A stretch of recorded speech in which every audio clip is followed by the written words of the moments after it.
Me yasa yashi da tsakuwa wato dutsen wuta abinda muke cewa aggregate a turanci ke lalata kankare?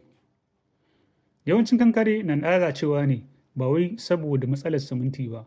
Wasu lokuta da yawa yana lalacewa ne saboda matsalar yashi da kuma tsakuwa wato dutse abinda muke cewa aggregate. Sunana Salim Idris Malami, ni injiniya ne a ɓangaren gine-gine da kuma ingancin kankare. Aggregate wato dutse da yashi ko kuma in ce tsakuwa da yashi su ne mafi rinjaye a cikin siminti ko kuma in ce a cikin kankare. Idan suka lalace, kankare ma zai lalace.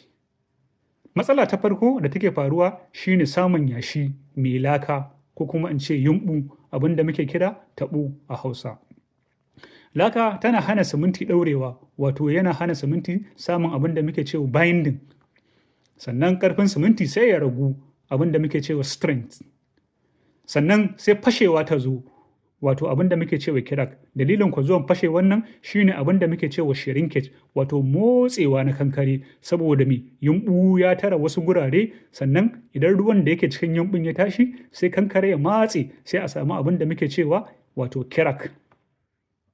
Matsala ta biyu shine girman tsakuwa mara daidaito. Ma'ana kankare yana burin ya samu tsakuwa wato duwatsu masu daidaito yadda kowane ɓangare da saƙo da lungu za su haɗe. Idan aka samu tsakuwa marasa daidaito wato abin da ake cewa gradation, kankare yana samun ramuka a tsakaninsa. Ramuka suna ƙaruwa abin da muke cewa porosity. Sannan ana samun abin da muke cewa segregation. Kankare yana zama mai rauni. Matsala ta uku, yashi da gishiri ko datti, ma'ana salt. Idan aka samu yashi mai datti ko kuma mai gishiri wato ƙarfin kankare yana lalacewa, yana raguwa.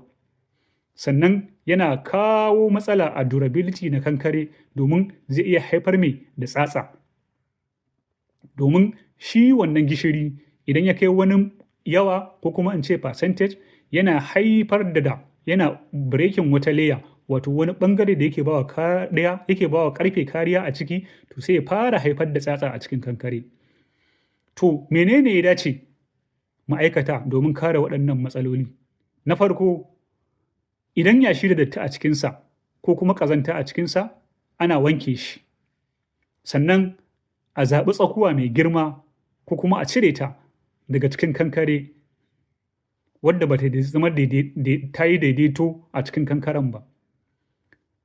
Sannan a guji yashi mai yumɓu wato yashi mai laka ko taɓo. Siminti a cikin kankare yana ɗaurewa ma'ana yana sa binding amma yashi mai kyau da tsakuwa mai kyau ko kuma in ce dutse mai kyau wanda suke da daidaiton girma suna taimakawa wajen samun wannan ɗaurewar wato binding. Ma'ana siminti, aggregate wato yashi da tsakuwa suna haɗuwa don haifar da kankare mai inganci mai kyau sannan ya haifar da gini mai ɗorewa.